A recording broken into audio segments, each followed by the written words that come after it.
Assalomu alaykum. Bu C# haqidagi dastlabki savod beradigan yurishlik darsimiz. Bu darslikni o'rganib programmerlar qo'shinimizga qatnashishingizni qarshi olamiz. Bu darslikda so'zlangan mazmunlarni o'rganib, keyingi xizmatlaringizda uning unumini ko'rishingizni, turmushingizga yangi ma'no tepishingizni umid qilamiz. Bu darslikni boshlashdan burun bu darslikning kimlarning o'rganishiga mos keladiganligi to'g'risida ozroq tushuncha berib o'tmoqchiman.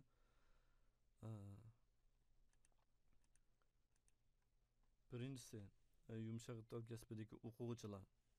Navoda siz xohlagan oliy maktabning yumshoq detal yoki uchur qurilish kasbida bo'lsangiz, bu darslikni o'rgansangiz bo'ldi. Maktabda balkim programma tilini C tildan boshlashi mumkin.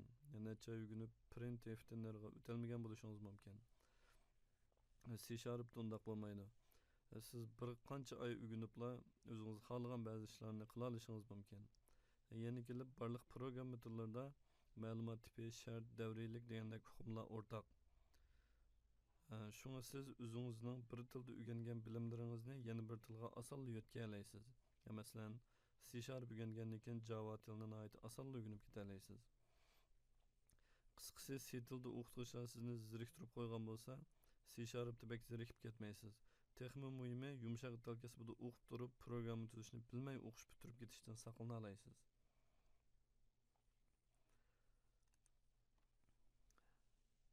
To'liqsiz to'liq o'rta oliy maktab o'quvchilari. Navoda siz programma tuzishni o'rganishni to'liqsiz yoki to'liq o'rta maktabda boshlasangiz, oliy maktabda cho'qim programma tuzishning foydasini ko'ra olasiz. Ammo bir o'quvchiga nisbatan butun vaqtingizni programma elib ketmasin. Ya'ni aslidagi darsliklaringizni o'rganishni tashlab qo'ymang. Navoda siz bir oliy maktab o'quvchisi bo'lsangiz, lekin kasbingiz yumshoq detal kasbi bo'lmasa, yana programma tuzishni o'rganishning zaruriyati bormi? Albatta bor. Programma tuzish bir qism kishilarga nisbatan kasb bo'lsa-mu, u yana bir qism kishilarga nisbatan o'z kasbini qilishdagi bir qurol. Har qanday kasbdagi kishilar kompyuterga, uchur texnikasi mahsulotlariga ehtiyojli. Ammo kasbda ishlatiladigan hamma narsa tal bo'lishi notayin.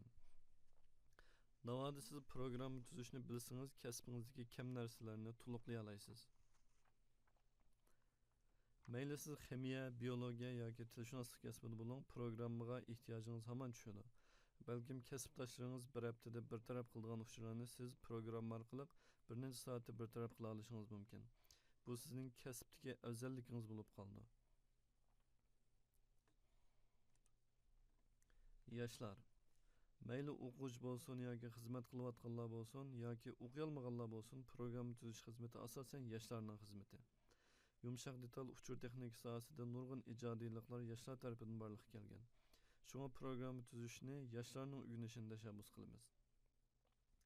Aksicha sizning yoshingiz 40 yoshdan oshgan bo'lsa, eng yaxshisi programma tuzishni o'rganmang. Yoshingiz 30 dan oshgan bo'lsa, kelgusi istiqbolingizni programma tuzishga bog'lamang. U faqat ishdan sirtqi havasingiz bo'lsa bo'ldi. Eng muhimi programma tuzishni havaskorlar o'rgansin. Navoda sizda programma tuzishga qiziqish bo'lsa, bu darslikni o'rgansangiz bo'ldi. Bo'libmi o'tdek qizg'inlik bo'lsa, ya'ni kompyuterga nisbatan bir xil hirsmanlik bo'lsa, siz programma tuzishni o'rgansangiz bo'ldi.